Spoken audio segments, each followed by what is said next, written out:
مولا سبھی اور کیا چاہتا ہے، بس مغفرت کی عطا چاہتا۔ نسخہ کامیابی، ہدایت کا نسخہ، کامیابی کا نسخہ، اللہ کے ہاں سرفرازی کا نسخہ یہ ہے کہ اس کا تعلق علم وحی کے ساتھ، شریعت کے ساتھ، اللہ نے جو ہمیں دین دیا ہے اس کے ساتھ کیسا ہے۔ یہ تعلق ہے انسان کی کامیابی کا معیار اور کامیابی کا نسخہ۔ جب سے اللہ نے علم وحی کو بھیجا ہے، چاہے وہ تورات کی شکل میں تھا یا انجیل کی شکل میں تھا، زبور کی شکل میں تھا یا کسی نبی کے صحیفوں کی شکل میں تھا، کامیاب وہی بندہ ہوا ہے جس نے اس کے ساتھ مضبوط اور صحیح تعلق قائم کیا ہے۔ جس نے نہیں کیا ہے وہ وقت کا بادشاہ تھا، بڑا وزیر، مشیر، صدر تھا، کچھ بھی تھا، تو سارا کچھ کے ہوتے ہوئے بھی وہ دنیا کی آنکھوں کے سامنے ہی ناکامی اور نامرادی کا شکار ہوا ہے۔ اس کے نمونے انسانی سوسائٹی میں، انسانی زندگی میں جب سے انسان دنیا میں آیا بے شمار اس کے نمونے موجود ہیں۔ انسان دیکھ سکتا ہے فرعون کے پاس کس چیز کی کمی تھی، نمرود کے پاس کس چیز کی کمی تھی، حامان، شداد، قارون کے پاس کس چیز کی کمی تھی، ابو جہل اور مکے کے باقی سردار ان کے پاس کس چیز کی کمی تھی، لیکن ناکام ہوئے۔ وجہ کیا ہے؟ ان کے پاس سب کچھ تھا لیکن علم وحی سے رشتہ اور تعلق نہیں تھا۔ علم وحی سے جو ہم نے رشتہ اور تعلق رکھنا ہے وہ تین طرح کا ہے۔ نمبر ایک، ہمارے عقیدے اسی کے مطابق ہوں، نظریات اور خیالات ہمارے اسی کے مطابق ہوں۔ نمبر دو، ہمارے اعمال اسی کے مطابق ہوں۔ نمبر تین، ہمارے اخلاق اسی کے مطابق ہوں۔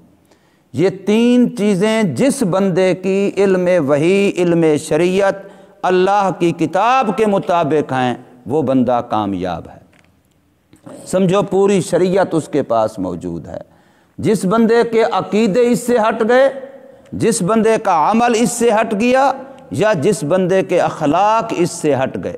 اخلاق کا جو ہم لفظ بولتے ہیں، یاد رکھیے اخلاق صرف اس چیز کا نام نہیں ہے کہ آپ کسی سے ہنس کے بول لیتے ہیں، یہ بھی اخلاق کا ایک حصہ ضرور ہے، لیکن اخلاق اصل جو ہے وہ جو انسان کے ساتھ معاملات ہیں، لین دین ہے، رہن سہن ہے، اٹھک بیٹھک ہے، معاملات ہیں، خرید و فروخت ہے، یہ ساری جو انسان کے ساتھ واسطہ ہوتا ہے، اس سب کو لفظ اخلاق محیط ہے۔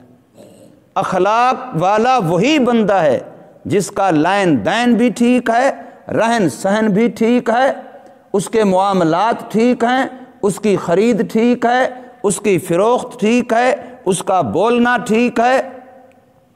انسانوں کے ساتھ جو انسانوں کے معاملات ہیں ان کو اخلاقیات کہتے ہیں، اور اخلاقیات کا درجہ یاد رکھیے عبادات سے بھی زیادہ اہم ہے۔ آج ہم لوگ نماز تو پڑھ لیتے ہیں ٹوٹی پھوٹی، تلاوت تو کر لیتے ہیں ٹوٹی پھوٹی، روزہ رکھ لیتے ہیں ہلکا پھلکا، لیکن اخلاق ہمارے ایسے ہوتے ہیں کہ اپنے حقیقی بھائی سے بھی ہماری انبن چل رہی ہوتی ہے، اپنے محلے دار سے ہماری کٹ آف چل رہی ہوتی ہے، اپنے دوست احباب سے کے بارے میں ہمارے دل کے اندر قدورتیں ہوتی ہیں۔ تو یہ جو معاملات کا مسئلہ ہے جن کو اخلاقیات کہتے ہیں، یہ عبادات سے بھی زیادہ اہم ہے۔ علماء نے یہ بات لکھی ہے کتابوں کے اندر کہ ایک بندہ قیامت کے دن اللہ کے سامنے ایسے آئے کہ عبادات کے لحاظ سے وہ خالی ہے، نماز کے لحاظ سے بھی کمزور ہے، روزے کے لحاظ سے بھی کمزور ہے، فلاں کے لحاظ، جتنی عبادات جن کو ہم حق اللہ کہتے ہیں اس لحاظ سے وہ کمزور ہے، لیکن مخلوق کے حق اس کے ادا کیے ہوئے ہیں، ماں باپ کا حق، ہمسائے کا حق، اولاد کا حق، بڑے چھوٹے کا حق، استاد شاگرد کا حق، جو بھی معاملات انسانوں کے آپس میں ہیں اس لحاظ سے وہ سیب ہے، ٹھیک ہے، تو اللہ پاک اس کو اپنی رحمت سے اپنے سارے حق معاف کر دیں گے اور اس کے لیے جنت کا فیصلہ ہوگا۔ اور اگر ایک بندہ نمازیں تو ڈھیر ساری لے کر کے آیا، زکاتیں، صدقے، روزے، حج، عبادتیں بہت ساری لے کر کے آیا، حدیث پاک کا مفہوم ہے، فرمایا قیامت کے دن ایسا آدمی آئیں گے جن کے پاس نیکیاں، عبادتیں پہاڑوں کے برابر ہوں گی، یہ لفظ ہیں حدیث میں، پہاڑوں کے برابر نیکیاں اس کے پاس ہوں گی، لیکن اس نے اللہ کی مخلوق کے حق ادا نہیں کیے ہوں گے، لہٰذا اس کی نیکیاں ان حقداروں کو دے دی جائیں گی اور یہ خالی ہاتھ رہ جائے گا اور پھر اسے جہنم میں بھیج دیا جائے گا۔ اب وہ پہاڑوں کے برابر نیکیاں لے کے آیا تھا، لیکن ماں باپ کا حق ادا نہیں کیا، ہمسائے کا حق ادا نہیں کیا، بہن بھائی کا حق ادا نہیں کیا، اپنے ساتھ اٹھنے بیٹھنے والوں کا حق ادا نہیں کیا، حتیٰ کہ میرے اور آپ کے گھر میں جو جانور ہیں اسلام نے ان کے بھی حق رکھے ہیں، جانوروں کے بھی حق رکھے ہیں۔ اللہ نے اپنی مخلوق میں سے ہر مخلوق کا کوئی نہ کوئی حق رکھا ہے، تو مخلوق کے حقوق کو ادا کرنا اس کا نام اخلاق ہے، اخلاقیات اس کا نام ہے۔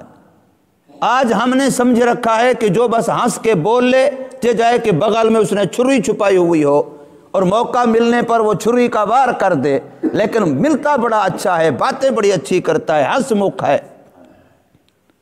دکان میں جاؤ تو گاہک کے ساتھ باتیں بڑی اچھی کرتا ہے، ہنس مکھ بڑا ہے، لیکن جب ریٹ لگاتا ہے تو 5 روپے زیادہ، تول میں کمی، ناپ میں کمی، تو اب اس کو اخلاق نہیں کہتے۔ اخلاق اس چیز کا نام ہے کہ بندہ دوسرے کے حق پورے پورے ادا کرے، مخلوق کے حق پورے پورے ادا کرے، یہ اخلاق ہیں۔ تو یہ 3 چیزیں جس بندے کے اندر ہیں اور علم وحی کے مطابق ہیں۔ عقیدے کیسے رکھنے ہیں؟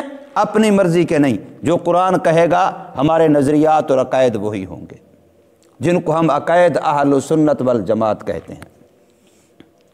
اور نمبر 2، ہمارے اعمال کیسے ہوں گے؟ کوئی بھی عمل کرنا ہے، ہر عمل ہم ویسے کریں گے جیسے ہمیں وحی کہے گی، تب وہ ہمارے اعمال اعمال صالحہ بن جائیں گے، عقائد عقیدہ صحیحہ بن جائیں گے۔ اور اخلاق کیسے رکھے ہیں؟ معاملات، لین دین، برتاؤ کیسے رکھنا ہے اللہ کی مخلوق سے؟ جیسے ہمیں علم وحی کتاب اللہ کہے گی۔ اب یہ ہمارے اخلاق حسنہ بن جائیں گے، عقائد صحیحہ، اعمال صالحہ، اخلاق حسنہ، ان 3 چیزوں کے مجموعے کا نام شریعت ہے، یہ پورا کا پورا دین ہے۔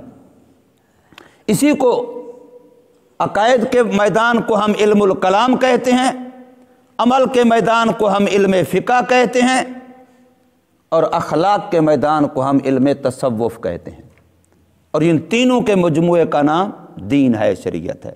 جب آپ کے عقائد صحیحہ ہوں گے تو آپ باطل عقائد سے بچ جائیں گے، جب آپ کے اعمال صالحہ ہوں گے تو آپ گندے اعمال سے بچ جائیں گے، جب آپ کے اخلاق حسنہ ہوں گے تو آپ برے اخلاق سے بچ جائیں گے۔ تو 3 چیزیں آپ نے اپنا لیں گویا، اور 3 چیزوں سے آپ نے اپنے آپ کو بچا لیا ہے، تو آپ مکمل دیندار بن گئے۔ لیکن اس کے اندر معیار و کسوٹی کیا ہے؟ وہ علم وحی ہے، وہ شریعت ہے، عقیدے میں بھی، عمل میں بھی، اخلاق میں بھی۔ جس پر قرآن کی مہر لگے گی، حدیث کی مہر لگے گی، شریعت کی مہر لگے گی، وہی عقیدہ ٹھیک ہوگا، وہ عمل ٹھیک ہوگا، وہ اخلاق ٹھیک ہوگا۔ اگر شریعت اس کی تصدیق نہیں کرتی، ساری دنیا اس کو اچھا کہے، نہ وہ عقیدہ اچھا ہے، نہ وہ عمل اچھا ہے، نہ وہ اخلاق اچھا ہے۔ تو اللہ تبارک و تعالی نے ارشاد فرمایا کہ الذین آتیناہم الکتاب، وہ لوگ جن کو ہم نے کتاب دی، یعنی تورات دی، انجیل دی، زبور دی، دیگر صحائف انبیاء یا قرآن مجید مسلمانوں کو دیا، تو جن کو ہم نے یہ کتاب دی اور انہیں کتاب کو یتلونہ، وہ اس کتاب کی تلاوت کرتے ہیں۔ آج بہت سارے پڑھے لکھے ایسے آگے ہیں جدید دنیاوی، قرآن کو تلاوت کرنے کا تو کوئی فائدہ ہی نہیں ہے، قرآن کو تو بس سمجھو ترجمے کے ساتھ پڑھو، بغیر ترجمے کے طوطے کی طرح پڑھنے کا تو کوئی فائدہ ہی نہیں ہے۔ میں نے کئی مرتبہ عرض کیا کہ اللہ نے تلاوت کلام کو مستقل ایک نیکی بنایا ہے مسلمان کے لیے، مستقل ایک نیکی ہے تلاوت کلام پاک۔ یتلونہ، اس کی تلاوت کرتے رہتے ہیں، لیکن کیسے کرتے ہیں؟ حق کا تلاوت ہی، جیسے اس کی تلاوت کرنے کا حق ہے۔ قرآن مجید کے اندر آتا ہے وما قدر اللہ حق کا قدر، لوگوں نے اللہ کی وہ قدر نہیں جانی جیسے اس کی قدر جاننے کا حق تھا۔ یہ شکوہ کر رہا ہے قرآن۔ ہم کہتے ہیں ہم اللہ کو بڑا جانتے ہیں، قرآن کہتا ہے تم نے اللہ کو ویسا نہیں جانا جیسے اللہ کو جاننے کا حق تھا۔ اگر اللہ کو ہم ویسا جانتے ہوتے تو اللہ کے وعدوں پر ہمیں یقین ہوتا۔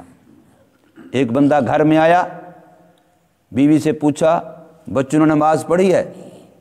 تو بیوی کہنے لگی آج گھر کے اندر فاقہ تھا، کھانے کو تو کچھ تھا نہیں، تو میں نے بچوں کو بہلا پھسلا کے تھپکی دے کے ایسے سلا دیا ہے، نماز تو نہیں پڑھ سکے، لیکن اگر ان کو جگاتے ہیں نماز پڑھاتے، یہ تو کھانا مانگتے، شور کرتے، روٹے بیچارے بھوکے ہیں، وہ تو روتے، تو پھر کھانا تو ہمارے پاس ہے نہیں، تو کیسے میں ان کو کھانے کے بغیر مطمئن کر سکتی؟ تو میں نے کسی طریقے سے ایسے ہی بہلا پھسلا کے تھپکی دے کے ان کو سلا دیا ہے۔ تو مرد کہنے لگا کہ دیکھو اللہ کا قرآن کہتا ہے، اللہ کا قرآن کہتا ہے کہ وَأْمُرْ أَهْلَكَ بِالصَّلَاةِ، اپنے گھر والوں کو نماز کا حکم کرو، وَاسْتَبِرْ عَلَيْهَا، اور اس پر ٹک جاؤ، جم جاؤ، پک جاؤ، اس میں کوئی لچک نہ دکھاؤ۔ باقی روزی کا مسئلہ، ان کی روزی بھی میرے ذمے، تمہاری روزی بھی میرے ذمے، یہ خدا نے کہا ہے۔ اب دو کام ہیں، نماز والا کام اللہ نے ہمارے ذمے لگایا اور روزی والا کام اللہ نے اپنے ذمے لگایا۔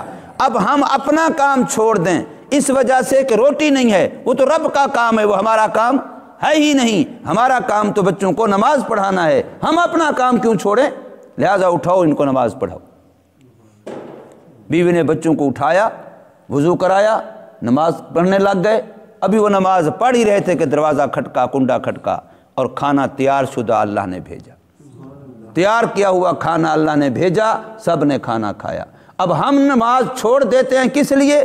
وہ جی دکان پہ گاہک آ گیا تھا، وہ جی کام کر رہا تھا، حالانکہ وہی تو نماز ہماری روزی کا ذریعہ تھی، ہم نے روزی کی وجہ سے نماز چھوڑ دی، جبکہ حق تو یہ تھا کہ ہم نماز ہی کو روزی کا ذریعہ سمجھتے کہ جب ہم اللہ کا حکم پورا کریں گے تو پھر رب کا جو وعدہ ہے ہم سے روزی کا، رب بھی اپنا وعدہ پورا کرے گا۔ جب ہم اپنا وعدہ پورا کریں گے تو رب اپنے وعدے کی خلاف ورزی نہیں کرے گا۔ تو اس وعدے پر ہمیں یقین ہی نہیں ہے، اس لیے ہم نے رب کو ویسا نہیں پہچانا جیسا اس کو پہچاننے کا حق ہے۔ تو یہاں بھی فرمایا ہے کہ تلاوت تو بہت لوگ کرتے ہیں، لیکن ایسے تلاوت کرنے والے تھوڑے ہیں جیسے تلاوت کرنے کا حق ہے، حق کا تلاوت ہی۔ اور جو لوگ ایسا کرتے ہیں اولئک یؤمنون بہ، یہ لوگ ہیں جو قرآن پر، کتاب پر ایمان رکھتے ہیں۔ ایک بندہ قرآن کی تلاوت پورے سال میں 10 منٹ بھی نہیں کیا اور کہتا ہے میں قرآن کو مانتا ہوں۔ اب یہ قرآن کہہ رہا ہے کہ جو قرآن کی تلاوت کرتے رہتے ہیں اور کرتے رہتے بھی ویسے ہیں جیسے تلاوت کرنے کا حق ہے۔ اب یہ لوگ ہیں اولئک یؤمنون بہ، یہ لوگ اس پر ایمان رکھتے ہیں۔ اللہ بتا رہے ہیں کہ ایمان رکھنے والے قرآن پر کون ہیں؟ جو قرآن کی تلاوت کرتے رہتے ہیں اور کرتے بھی ایسے رہتے ہیں جیسے تلاوت کرنے کا حق ہے۔ ایک بندہ پورے سال میں قرآن کو دیکھا نہیں ہے لیکن قسم قرآن کھانے کے لیے میں قرآن کو مانتا ہوں، میں قرآن پر ایمان رکھتا ہوں۔ پھر تیرا ایمان قرآن بھی تو مانے نا، تیرا ایمان ہمارے ماننے سے ایمان والا نہیں بنے گا۔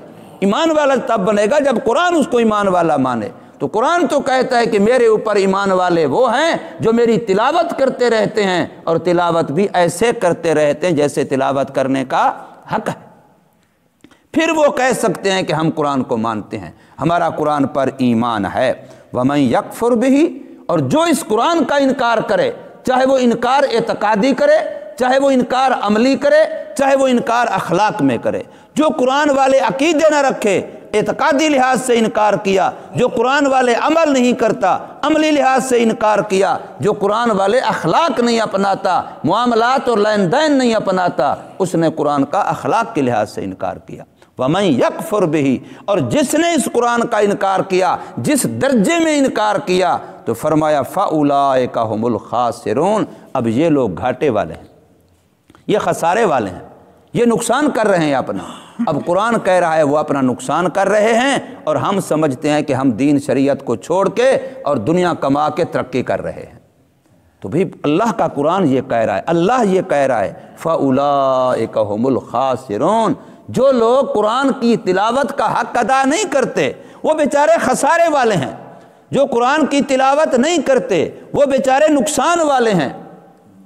فَأُولَٰئِكَ هُمُ الْخَاسِرُونَ، بس یہی لوگ ہی خسارے والے ہیں۔ یہ ہم کا لفظ ڈبل لائے ہیں، الخاسرون بھی جمع، اولئک بھی جمع، ہم بھی جمع، تین جمع لا کے اللہ بتلاتے ہیں پکی بات ہے کہ یہی لوگ ہی خسارے والے ہیں جو قرآن کی تلاوت نہیں کرتے یا قرآن کی تلاوت کا حق ادا نہیں کرتے، یہ لوگ خسارے والے ہیں۔ صدر ہو تب بھی خسارے والا، وزیر اعظم ہو تب بھی خسارے والا، امیر ترین ہو تب بھی خسارے والا، بڑے مکان بڑے بنگلے میں رہتا ہو تب بھی خسارے والا، بڑا مالدار ہو تب بھی خسارے والا، بڑے عہدے منصب والا ہو تب بھی خسارے والا ہے۔ اگر قرآن اس کی زبان پر نہیں ہے، قرآن کی تلاوت نہیں کرتا، وہ بیچارہ خسارے والا ہے۔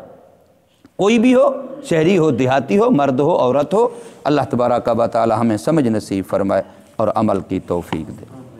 الحمدللہ۔